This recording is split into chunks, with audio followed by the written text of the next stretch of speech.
रैन गवाई सोई के दिवसु गवाया खाए, हीरे जैसा जन्म है कौड़ी बदला जाए। अर्थात मनुष्य सांसारिक मोहमाया में फंसा रहता है। ईश्वर तो सर्वव्यापी है और ये मनुष्य जीवन उसी परमात्मा की अनमोल देन है। इसे व्यर्थ नहीं गंवाना चाहिए। गुरु नानक देव एक महापुरुष व महान धर्म प्रवर्तक थे, जिन्होंने विश्व से सांसारिक अज्ञानता को दूर कर आध्यात्मिक शक्ति को आत्मसात करने हेतु पूरी मानव जाति को प्रेरित किया। उनका जोर इस बात पर रहा कि एक छोटी सी चीज भी जीवन में बड़ा बदलाव ला सकती है। वे किसी भी शास्त्र को नहीं जानते थे। उनके अनुसार जीवन ही सबसे बड़ा शास्त्र है। शास्त्र तो पुराने पड़ जाते हैं, लेकिन जीवन के अनुभव कभी पुराने नहीं पड़ते। नानक के बचपन में ही अनेक अद्भुत घटनाएं घटित हुई, जिनसे लोगों ने समझ लिया कि नानक एक असाधारण बालक है। गुरु नानक जी बचपन से ही कुशाग्र बुद्धि के थे। स्वभाव से वे चिंतनशील और एकांत प्रिय थे। बालावस्था में गुरु नानक का मन स्कूली शिक्षा की अपेक्षा साधु संतों एवं विद्वानों की संगति में अधिक रमता था। पुत्र को गृहस्थ जीवन में लगाने के उद्देश्य से पिता ने जब उन्हें व्यापार हेतु कुछ रुपए दिए, तब उन्होंने सारा धन साधु संतों एवं महात्माओं की सेवा सत्कार में खर्च कर दिया। उनकी दृष्टि में साधु संतों की सेवा ही सच्चा सौदा है और इससे ज्यादा लाभकारी सौदा और कुछ नहीं हो सकता। एक और चमत्कारी घटना है। नानक गर्मियों की चिलचिलाती धूप में किसी गांव में गए। वहां वे गर्मी से बेहाल विश्राम करने के लिए जमीन पर ही लेट गए। उन्हें कब नींद आ गई पता ही नहीं चला, क्योंकि एक बड़े से नाग ने अपना फन फैलाकर उन्हें छाया प्रदान कर दी थी। गांव वाले ये दृश्य देखकर अचंभित हो गए। गांव के मुखिया ने उन्हें देव स्वरूप समझकर प्रणाम किया। तभी से नानक के नाम के आगे देव शब्द जुड़ गया। वह कालांतर में गुरु नानक देव के नाम से विख्यात हुए। जब गुरु नानक देव जी को ज्ञान की प्राप्ति हुई, तब वह एक दिन भ्रमण के दौरान सैदपुर पहुंचे। सारे शहर में ये बात फैल गई कि एक परम दिव्य महापुरुष पधारे हैं।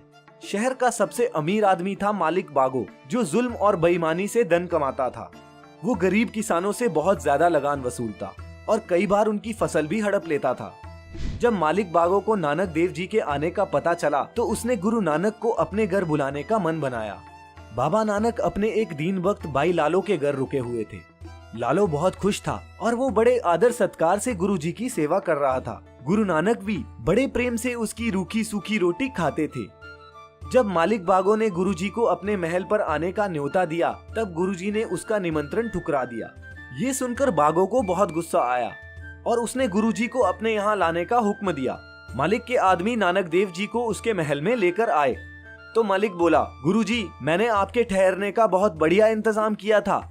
कई सारे स्वादिष्ट व्यंजन भी बनवाए थे, फिर भी आप उस गरीब भाई लालो की सूखी रोटी खा रहे हो, ऐसा क्यों?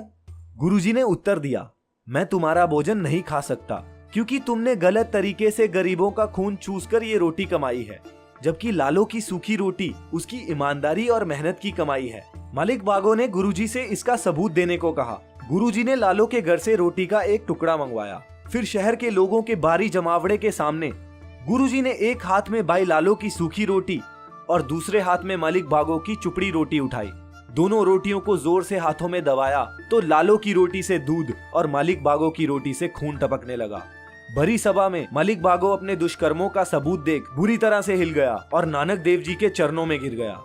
एक अन्य रोचक घटना में उनके पिता ने उन्हें गृहस्थ की ओर ध्यानाकर्षित करने के लिए तत्कालीन नवाब लोधी खां के यहाँ नौकरी दिलवा दी। वहाँ उन्हें भंडार निरीक्षक की नौकरी प्राप्त हुई, परंतु नानक वहाँ भी साधु संतों पर बेहिसाब खर्च करते रहे। इसकी शिकायत नवाब तक पहुँची, तब उसने नानक के खिलाफ जांच के आदेश दे दिए, परंतु आश्चर्य की बात यह थी कि उस जांच में कोई कमी नहीं पाई गई। एक बार नानक देव भ्रमण के दौरान मक्का पहुँचे। थकान के कारण काबा की ओर पैर करके सो गए। जब वहां के मुसलमानों ने यह दृश्य देखा तो वे अत्यधिक क्रोधित हुए।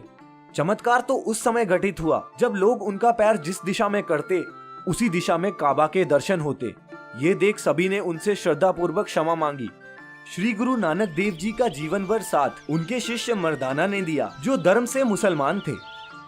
आप देखिए, नानक देव जी के तप का प्रभाव इतना था कि मर्दाना ने अपना पूरा जीवन गुरु नानक जी की सेवा में ही गुजारा।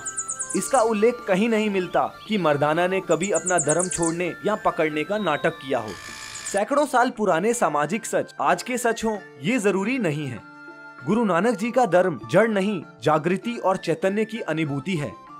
जागृत चेतना का निर्मल प्रवाह है। उनकी शिक्षाएं एवं धार्मिक उपदेश अनंत ऊर्जा के स्रोत हैं। हम उम्मीद करते हैं श्री गुरु नानक के ये रोचक प्रसंग आपको पसंद आए होंगे। कोई सुझाव हो या शिकायत हो तो हमें कमेंट बॉक्स में जरूर बताएं। सब्सक्राइब करें सभी धार्मिक कहानियों के लिए हमारा चैनल द डिवाइन टेल्स। जल्दी मिलेंगे नई कहानियों के साथ। शुक्रिया।